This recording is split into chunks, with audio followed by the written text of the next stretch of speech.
రైతుల హక్కులను హరించే చట్టాన్ని తీసుకొచ్చి వారిని నాశనం చేయాలని గత వైకాపా ప్రభుత్వం చూసిందని మంత్రి ఆనం నారాయణ రెడ్డి విమర్శించారు. అందుకే కూటమి ప్రభుత్వం రాగానే ఆ చట్టాన్ని రద్దు చేసిందని గుర్తు చేశారు.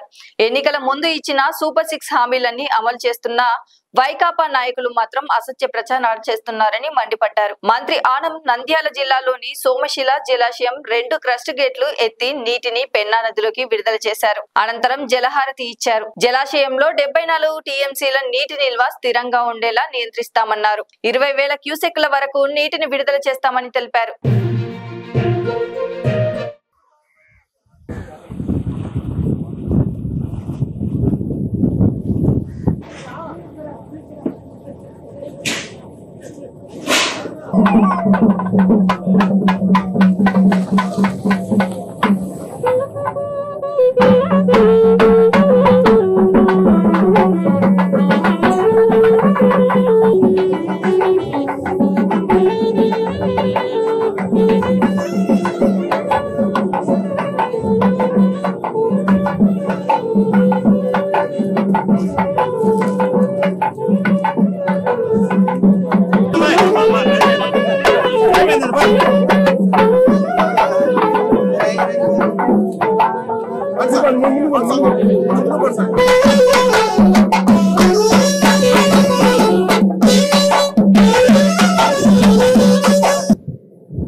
नमस्कारं समर्पयामि। ओम गंगायै नमः, ओम गोदावरी नमः, ओम रागायै नमः, भावे गोपतनागायै नमः। इमं मे गंगे यमुने सरस्वती देवस्तावकं दुर्गापरिष्ण्या अजित्यामरद्रदयाति मेयस्नु आगे बिटे ओम ध्रुवन्ते राजावरणा ध्रुवन्ते भक्ते ध्रुवन्ते इंद्रस्यानिश्चरा स्पन्धालयना साम्राज्यं वोज्यं राज्यं वैराज्यं पारमेज्यं महाराज्यमाधिपत्यं पर्यन्ताया सार्वभौमस्सार्वायुधान्धारावृत्यै समुद्रपर्यन्ताया एकराणिति अनमः पार्वतीपतये हर हर महादेव हर त्रिवेणुनगर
అత్యవసరమైన పరిస్థితి. గతంలో మీరందరూ టైం టు టైం ఆలోచన చేసుకుని ఇరిగేషన్, ఆర్డబ్ల్యూఎస్, పంచాయతీరాజ్ ఎక్కువగా ఆందోళన చేయాలి. ఈరోజు నెల్లూరు జిల్లా ఇరిగేషన్ ప్రాజెక్టుల చరిత్రలో ఒక సువర్ణాధ్యాయం.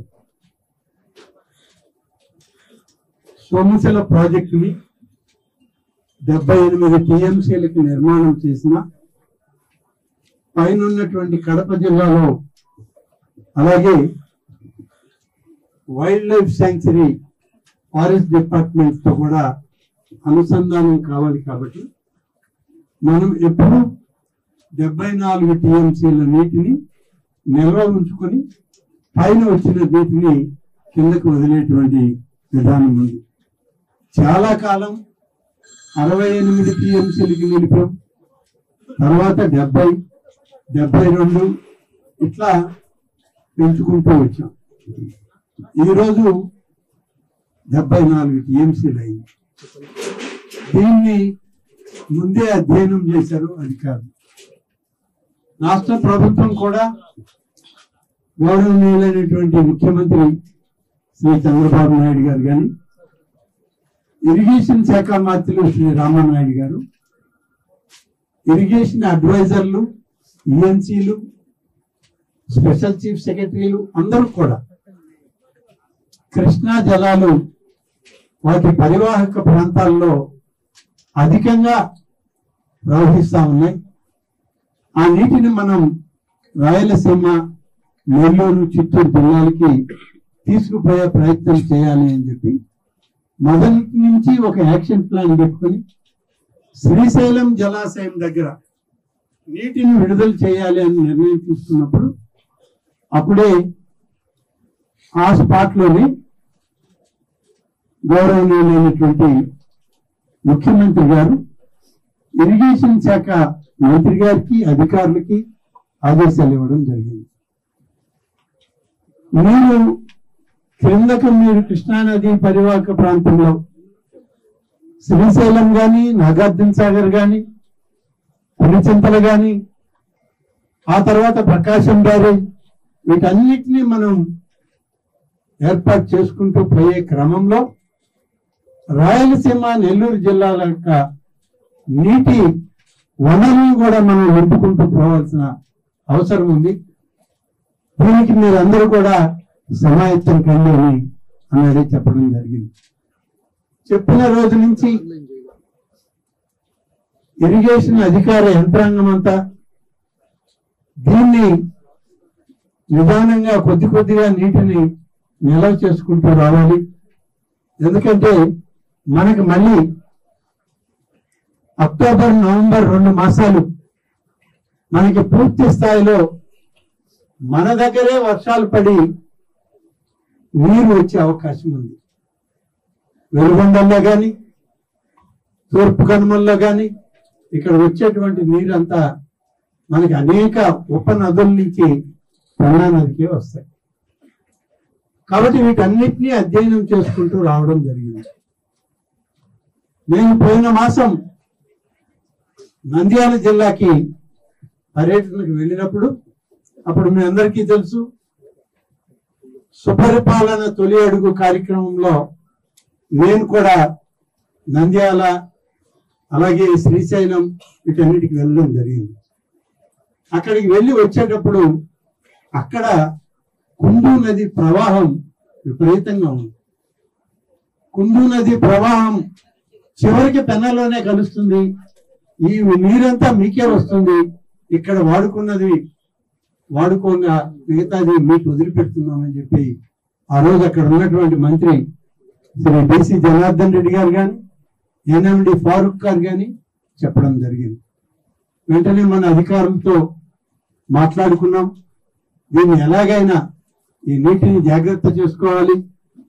రేపు సీజన్ అనుకూలంగానే ఉందని అనుకుంటున్నాం.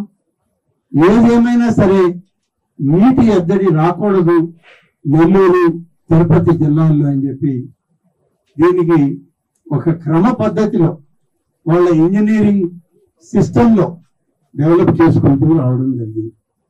ఆ విధంగా వచ్చినటువంటి కార్యక్రమంలో ఈ జలాశయం శంకుస్థాపన చేసినప్పటి నుంచి ఎన్నో సందర్భాల్లో సోమశిల నీరు తగ్గిపోయిన రోజులు కూడా ఉన్నాయి. కృష్ణానది అనుసంధానం కాకముందు కేవలం మన క్యాచ్మెంట్ ఏరియాలో నీరే ఈ ప్రాజెక్టుకు వచ్చేది. అది చాలా తక్కువ. అందుకనే సోమశిల డిజైన్ లో మొదట 16 టీఎంసీలు అనుకున్నా, తర్వాత 32 అయింది, తర్వాత 78 అయింది. ఇలా అంచెలంచెలుగా పెరుగుతూ వచ్చింది. ఇవాళ నెల్లూరు జిల్లా రైతాంగం యొక్క అదృష్టం ఏంటంటే ఒక్క నెల్లూరు జిల్లాలోనే రాయలసీమ నెల్లూరు 5 జిల్లాలకు సంబంధించి, అంటే ఇవాళ కొత్త జిల్లాలు కూడా కలుపుకుంటే ఈ 5 జిల్లాల్లో నెల్లూరు జిల్లాలోనే 150 టీఎంసీల నీరు నిల్వ చేసేటువంటి సామర్థ్యం ఉన్న 2 రిజర్వాయర్లు మన దగ్గరే ఉన్నాయి. ఇంకెక్కడ ఇంత పెద్ద సామర్థ్యం లేదు. నాగార్జున సాగర్, శ్రీశైలం ఆ మేజర్ ప్రాజెక్టుల తర్వాత మనదే. కాబట్టి ఈ నీటి ద్వారానే మనం మన రాష్ట్రంలో రైతాంగానికి నీళ్లు ఇవ్వడం, అలాగే నీటిని అవసరమైన మేరకు చెన్నై నగర త్రాగునీటి అవసరాలకు కూడా నీళ్లు ఇవ్వడం జరుగుతుంది. జూలై 11వ తారీఖున మనకి మొదలైన క్యాచ్మెంట్ ఏరియాలో వర్షాలు కృష్ణా జలాశయంలో ఆ నీటిని సోమశిల డ్యామ్ కి మళ్లించే క్రమంలో మనం దాదాపుగా 40 టీఎంసీల నీరుని తెచ్చుకున్నాం. మొదటి పంట పూర్తయింది. రెండవ పంటకు కూడా నీళ్లు ఉన్నాయి. రెండవ పంట కూడా ఈ జిల్లాలో, ఈ జిల్లానే కాదు, ప్రస్తుతం మన పక్కనే ఉన్న తిరుపతి జిల్లాకు కూడా నీళ్లు ఇవ్వాలా తెలుగు ద్వారా అని నిర్ధారించుకొని నెల్లూరు తిరుపతి జిల్లాలు సోమశిల తెలుగుగంగ ప్రాజెక్టుల యొక్క చరిత్రలో మొట్టమొదటిసారి రెండవ పంట 5,68,000 ఎకరాలకి నీటిని విడుదల చేశాం. రెండవ పంట చేతికి వస్తుంది. రైతులందరూ పంటలు పండించుకుంటున్నారు. ధాన్యం బాగా పండిందని చెప్పి రైతులందరూ కూడా సంతోషంగా ఉన్నారు.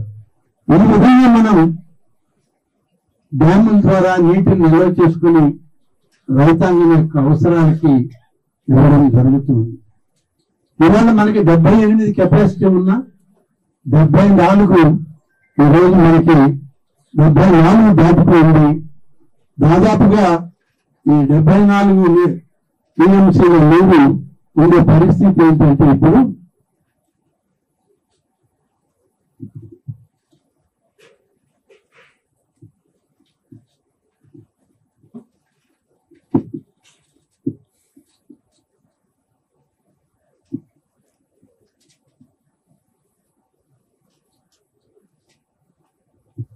ఇప్పటికీ మనం ఇప్పుడు నీళ్లు వదిలే సమయానికి 75 టీఎంసీకి రీచ్ అయింది.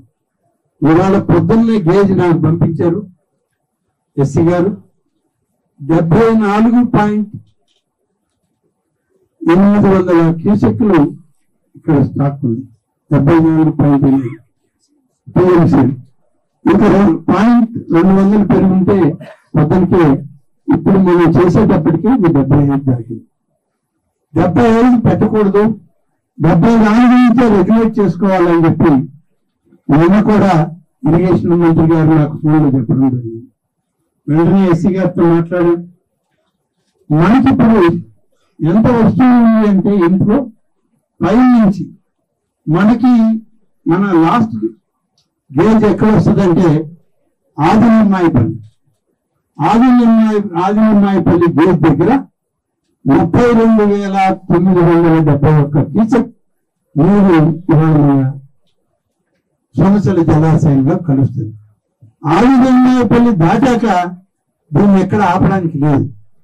కేవలం ఒక సోమశిల ప్రాజెక్టుకి నీరుగా వస్తుంది. 32,000 వస్తుందంటే ఈ 32,000ని మనం దీన్ని ఆపాలంటే ఇవాళ 75 ఉంటే రేపుకి 78 అయిపోతుంది. 78 చేయడానికి లేదు మనం. అందుకని ఫారెస్ట్ రెగ్యులేషన్స్ అన్ని మనసులో పెట్టుకొని దీన్ని మనం ఇవాళ ఈ రకంగా రెగ్యులేట్ చేస్తా ఉన్నాం. రెగ్యులేట్ చేయడంలో కూడా 10,000 క్యూసెక్కులు తెలుగుగంగా ఫ్లడ్ ఫ్లో కెనాల్ ద్వారా కండలేరు రిజర్వాయర్కి పంపిస్తాము.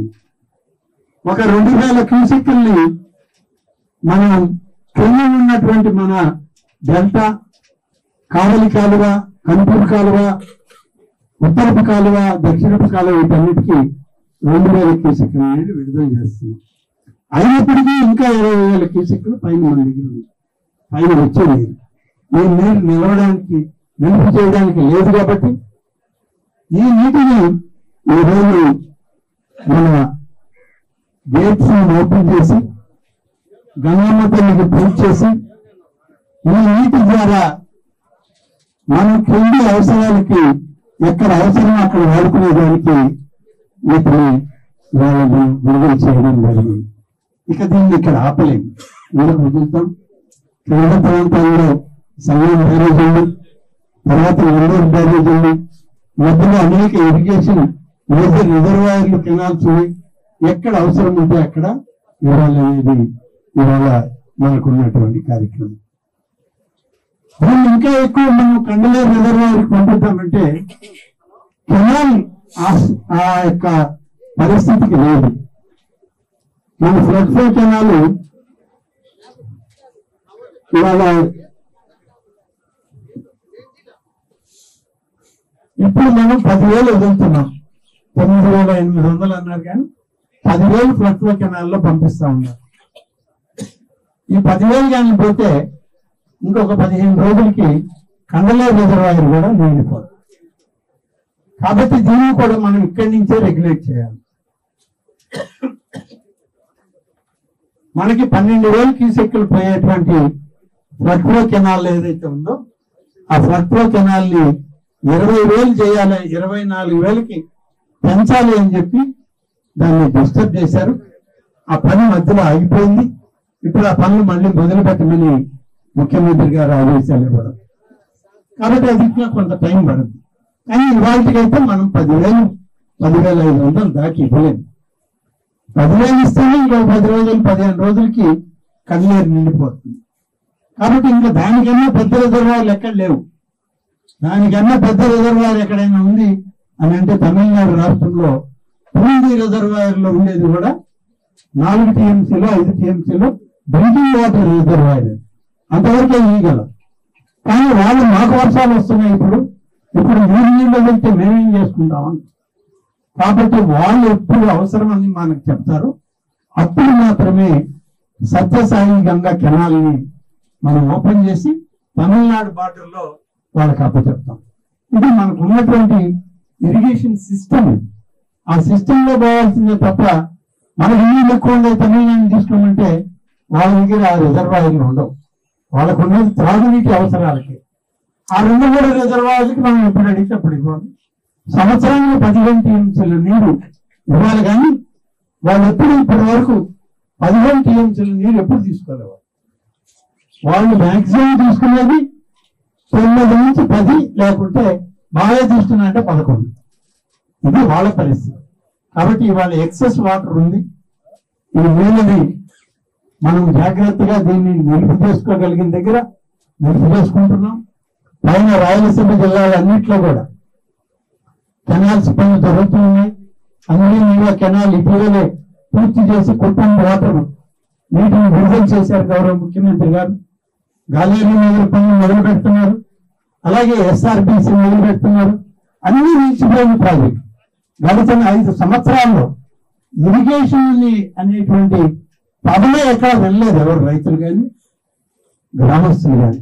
ఇవాళ అన్ని ఒక్కొక్క పని మొదలుపెట్టి ఈ పనులన్నీ కూడా చేసి రాబోయే 2-3 సంవత్సరాల్లో రాయలసీమ, నెల్లూరు, ప్రకాశం జిల్లాల్లో సస్యశ్యామలం చేయాలన్నదే ఈనాటి కూటమి నాయకత్వం ఆలోచన. తెలుగుదేశం పార్టీ జాతీయ అధ్యక్షుడిగా చంద్రబాబు నాయుడు గారి నిర్ణయం. ఆ నిర్ణయం మేరకు పనులు జరుగుతూ ఉన్నాయి. ఈ గేట్ల ద్వారా కిందకు వదిలాం. ఇప్పటికే ఆదేశాలు ఇచ్చిన రెవెన్యూ డిపార్ట్మెంట్. పెన్నా పరివాహక ప్రాంతం బంగాళాఖాతంలో కలిసే వరకు ఎన్ని మండలాలున్నా అన్ని మండల అధికారులు ఆ యొక్క పెన్నా పరివాహక ప్రాంతంలో పర్యటించాలి. ఎక్కడైనా ఫ్లడ్ ఎఫెక్టెడ్ ఏరియాస్ వస్తే ఆ విలేజెస్ ని అలర్ట్ చేయాలి. ఆ ప్రాంతంలో ఉన్నటువంటి నివాసం ఎవరైతే ఉన్నారో వాళ్ళందరి మీద జాగ్రత్తలు తీసుకోవాలి. అవసరమైతే వాళ్ళని పక్క ప్రాంతాలకి షిఫ్ట్ చేయాలని కూడా ఇప్పటికే ఆదేశాలు ఇచ్చాం. నిన్ననే మన కొత్తగా వచ్చిన కలెక్టర్ గారు హిమాన్ శుక్లా గారు కూడా నాతో మాట్లాడారు. బహుశా రేపు ఎల్లుండి కలెక్టర్స్ కాన్ఫరెన్స్ అయిపోగానే నేను వస్తాను సార్, అన్ని విషయాల దగ్గర నుండి చూసుకుంటానని చెప్పి రెవెన్యూ అధికారులకు కూడా ఆదేశాలు ఇవ్వడం జరిగింది. అయితే మనకి ఇప్పుడు వదిలి నీటితో ఎలాంటి ప్రమాదం లేదు. 1,00,000 క్యూసెక్లకు పైన మనకి ఎప్పుడైతే ఫ్లడ్ వదులుతామో ఇంకా అక్కడి నుంచి కొన్ని గ్రామాల్లో దీని యొక్క భారం పడుతూ వస్తుంది. మనకు తెలిసి గతంలో 2 లక్షలు 3 లక్షలు కూడా ఫ్లడ్ వచ్చినప్పుడు వదిలేం, దాని ఎఫెక్ట్ చూసాం. మనకు ఉన్నటువంటి ప్రొటెక్షన్ వాల్స్ సోమశిల గ్రామం కూడా కొట్టుకుపోతుందేమో అనేటువంటి ప్రమాద గంటికలు మనం విన్నాం. ఇవాళ అవన్నీ ఒకటొకటి కరెక్ట్ చేసుకుంటూ వస్తూ ఉన్నాం. కాబట్టి ఇవాళ ఈ సోమశిల ప్రాజెక్టు నీటి విడుదల సమయంలో గంగమ్మ తల్లి ఆశీస్సులు తీసుకొని ప్రతి రైతుకి, ప్రతి కుటుంబానికి, మానవాళికి ఈ ప్రాజెక్టుల ద్వారా మంచి జరగాలి, ప్రతి ఒక్కరికి శుభకరమైనటువంటి కార్యక్రమాలు ఆ కుటుంబాల్లో ఉండాలి అని చెప్పి ముఖ్యమంత్రి గారు గౌరవ గంగమ్మ తల్లిని కోరుకొని ఈ యొక్క కార్యక్రమాన్ని ప్రారంభించమని ఆదేశాలు ఇస్తే ఈ ప్రారంభానికి మరి అధికారులు, మా ప్రాజెక్ట్ కమిటీ చైర్మన్లు, డిస్ట్రిబ్యూటరీ కమిటీ చైర్మన్లు, అలాగే ఇక్కడ ఉన్నటువంటి రైతు కమిటీలు, సొసైటీ కమిటీ అధ్యక్షులు, మండల పార్టీ నాయకులు, సోమశిల ఇరిగేషన్ తెలుగుగంగ 3 ప్రాజెక్టుల యొక్క అధికార యంత్రాంగం అందరూ కూడా ఇక్కడికి రావడం జరిగింది. చాలా సంతోషం. నీరు అనేది ఎప్పుడు ప్రాజెక్టులలో నుంచి వదిలినా అది ఆనందదాయకం. ఎక్కువ వదులుతామా, అవసరానికి వదులుతామా పక్కన పెడితే ఇది ప్రకృతి మనకు ప్రసాదించినటువంటి వరం. ఈ నీటిని వదలడం అనేది అందరికీ సాధ్యపడేది కాదు, కొందరికే దక్కుతుంది ఆ అదృష్టం. బహుశా నాకు తెలిసి 45 సంవత్సరాల నా రాజకీయ జీవితంలో సోమశిల ప్రాజెక్టు నుంచి నీటిని విడుదల చేయడం బహుశా ఇది 24-25 బహుశా ఇక్కడికి వచ్చి నీటి విడుదల నేను చేసిన, మరొక మంత్రి గారు చేసిన, గౌరవ ముఖ్యమంత్రులు ఎవరు నీటిని విడుదల చేసినా స్వర్గీయ ఎన్టీ రామారావు గారి దగ్గర నుంచి ఇప్పటి చంద్రబాబు నాయుడు వరకు అనేక సందర్భాల్లో సోమశిల జలాశయానికి వచ్చి ఈ నీటి విడుదల కార్యక్రమంలో పాల్గొనేటువంటి భాగ్యం నాకు ఆ భగవంతుడు కల్పించడం చెప్పి నేను సందర్భంగా మనం చేసింది. ఇక ఈరోజు ఈ సోమశిల జలాశయాన్ని టూరిజం ప్రాజెక్టులకు తీసుకురావాలని ముఖ్యమంత్రి గారు నిర్ణయం తీసుకుని టూరిజం డిపార్ట్మెంట్ కూడా ఆదేశించారు. టూరిజం మినిస్టర్ దుర్గేష్ గారు కూడా బహుశా ఈ నవరాత్రి ఉత్సవాలు అసెంబ్లీ సమావేశాల తర్వాత ఇక్కడికి వస్తానన్నారు. వారు వచ్చినప్పుడు తీసుకొచ్చి ఈ ప్రాంతం అంతా చూడడం జరుగుతుంది. మనకి ఇటువైపు ఉన్నటువంటి రిజర్వాయర్ ఫోర్త్ ఏరియా అంతా వైల్డ్ లైఫ్ శాంక్చురీలో ఉంది. అక్కడ మనం చేయాలంటే కొంత కష్టతరమైన పని. ఇటువైపు మనకి ఎడమ వైపు ఉన్నటువంటి కొంత భాగం అది రెవెన్యూ డిపార్ట్మెంట్ లో ఉంది, మన ఇరిగేషన్ డిపార్ట్మెంట్ లో ఉంది. దీన్ని డెవలప్ చేసుకోగలిగితే ఈ ప్రాజెక్ట్ లో టూరిజం ప్రాజెక్ట్స్ ఎక్కువ వస్తాయి. మీ అందరూ గుర్తుంటే క్రింద సోమేశ్వర స్వామి ఆలయం, ఈ ఆలయం పరిసర ప్రాంతాలను గమనించి గతంలోనే బహుశా నేను టూరిజం మినిస్టర్ గా ఉన్నప్పుడు ఆ ప్రాంతంలో టూరిజం డెవలప్మెంట్ జరగాలని దాదాపు 3 కోట్ల రూపాయలు పెట్టి అక్కడ డెవలప్మెంట్ చేశాం. కానీ అప్రోచెస్ సరిగా లేక అవన్నీ అలాగా ఉన్నాయి, ఎక్కడ దెబ్బతినలేదు. వాటిని మళ్ళీ ఇంప్రూవ్ చేస్తూ అన్ని టూరిజం సెంటర్స్ ని కనెక్ట్ చేయాలి. ముఖ్యంగా దేవాదాయ శాఖ, టూరిజం శాఖని సమన్వయం చేసి టెంపుల్ టూరిజం అనేటువంటి కాన్సెప్ట్ లో ఒక ఆలయం అక్కడ టూరిజం, మరొక ఆలయం ఇంకొక టూరిజం, రకరకాలైనటువంటి కాన్సెప్ట్లో కేంద్ర రాష్ట్ర ప్రభుత్వాలు ఇవాళ టెంపుల్ టూరిజం డెవలప్ చేయడానికి మన ముఖ్యమంత్రి గారు, అలాగే డిప్యూటీ సీఎం ఫారెస్ట్ మినిస్టర్ గారు పవన్ కళ్యాణ్ గారు, టూరిజం మినిస్టర్ దుర్గేష్ గారు అందరూ కలిసి ఈ కార్యక్రమాన్ని పెద్ద ఎత్తున చేయాలి అని పులికాట్ పక్షుల ప్రాంతం నుంచి ఈ యొక్క ఆలయాలను కలుపుతూ పెద్ద కార్యక్రమాలు చేయడానికి ఇప్పటికే మనం చేయడం జరుగుతుంది. లైక్ చేయండి, షేర్ చేయండి, సబ్స్క్రైబ్ చేయండి. మరిన్ని వీడియోల కోసం బెల్ సింబల్ పై క్లిక్ చేయండి.